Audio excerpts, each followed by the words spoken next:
Hello. In this lecture, first we study the conditions for the sustained interference and then do the topic of diffraction. So the conditions required to get the interference phenomena is number one, the sources of light should be coherent. Number two, the sources must be close to each other. That is, beta is equal to d lambda upon t. The distance between the two slits should be very small so that the fringe width is large. The distance between the screen and the plane of the slit should be large, that is equal to capital D. If the larger the distance between the plane of the slit and the screen, more will be the fringe width. The source of light must be monochromatic, means single color light. The two waves must be having the same amplitude for better contrast between the bright and dark fringes. As you know, the intensity of minima is equal to E minus B. If the amplitude is same, then the minimum intensity is 0. So one get a better contrast. Surroundings should be dark, only then you can see the light. Now we start the new topic, that is the diffraction of light. Diffraction of the light is the phenomenon of bending of the light round the corner of the obstacles so that light enters in the geometrical shadow region. For example, now see, S is the source of the light and it is an opening. According to the rectilinear propagation, light will be seen up to this region and after that there should be no light. But light enters in the shadow region due to the phenomena of diffraction. Similarly, say it is an obstacle in the path of the light. According to the rectilinear propagation, there should be no light in this region. But due to the diffraction, the light enters in this region. Okay. You will also observe the phenomena of diffraction when we look at a lamp through a thin handkerchief. We observe that there is not only one, but the row of the lights. And it is due to the diffraction. Diffraction is a characteristic of the wave motion. And all type of the wave motion shows the phenomena of diffraction. A person in a room can hear the sound of another person outside the room, even though the speaker may not be visible. It is due to the bending of sound waves around the corner of the open door or windows. When we close all the doors and the windows, in that case there is no bending of the sound wave and we make a room soundproof. Experimental studies have revealed that diffraction occurs more prominently. Means the requirement for the diffraction is that the wavelength of the waves should be comparable with the size of the obstacle. Diffraction is basically of two types, the Fresnel diffraction and the Fraunhofer diffraction. In Fresnel diffraction, both the source and the screen are placed close to the obstacle or aperture. In case of the Fraunhofer diffraction, the source and the screen are at large distance from the obstacle or aperture. So the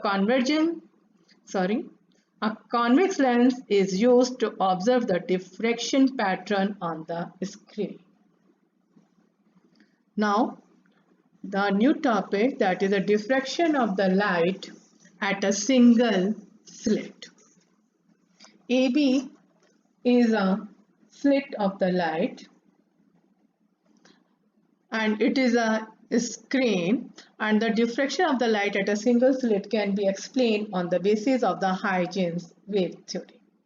Let the wavefront is incident on this slit and we are considering here the magnified view of the slit. Now each point on this slit act as a source for producing the disturbances called the secondary wavelets. All these wavelets start to travel in the same phase. Now it is divided into the number of strips. All these wavelets originate from the strips in the same phase. They reach the screen in the same phase and will reinforce each others to give the maximum intensity at O. So at O one get a bright fringe. At O it is a bright fringe. Intensity at this point is maximum. It is called central maximum. This one is a bright fringe and it is a central maximum fringe. This one is a secondary maxima whose intensity decreases, and this overall is called a diffraction pattern. This is called minimum, and this distance is called width of the central maximum. Now first we will discuss how do we get this diffraction pattern. Now the path difference between these two waves is lambda.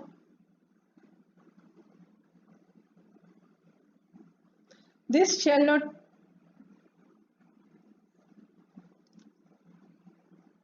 as these two waves traveling the same distance, covering the same distance, they are reaching at the point O. After covering same distance, so the crest of the wave falls on the crest of the other wave, trough falls on the trough, and the intensity of the central maxima is maximum. Now, when the ray is diffracted at some angle,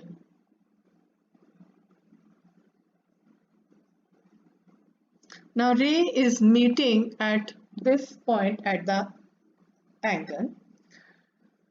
Drop a perpendicular from this point on this. All the rays beyond this point traveling the same distance. So the path difference is this one. If I am saying the waves coming from the O and from the point 12, they have a path difference lambda. It means the rays which are coming from the point O and point 6 have the path difference lambda by 2. The ray which is coming from the point 1 and 7 have the path difference lambda by 2. 2 and 8 have the path difference lambda by 2. It means the rays which are coming from this point, there is a corresponding wave in lower portion where the path difference is lambda by 2. Hence, P is the point of the minimum intensity.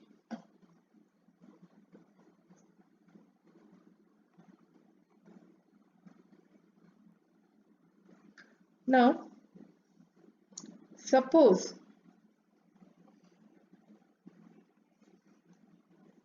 it is a point.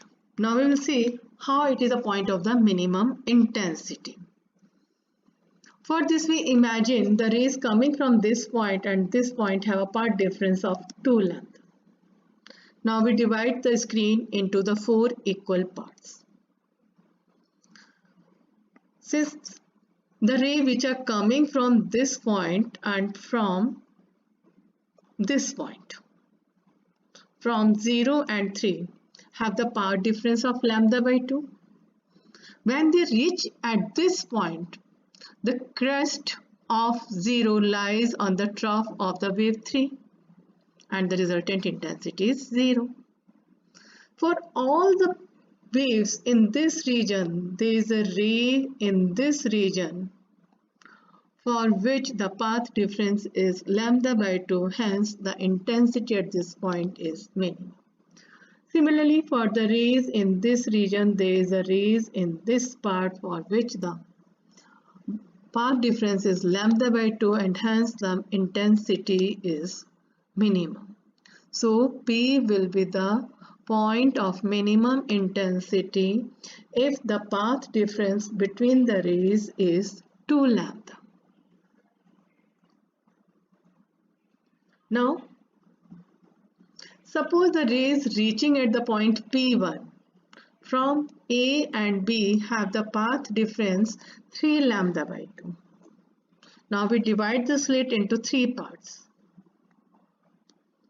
Now for all the rays which are coming from the point A, there is a ray in this region for which the path difference is lambda by 2.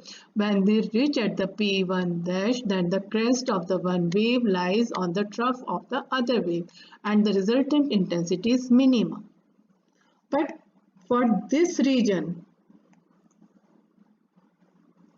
it reaches at this point as such, and due to this region we are getting a secondary maximum.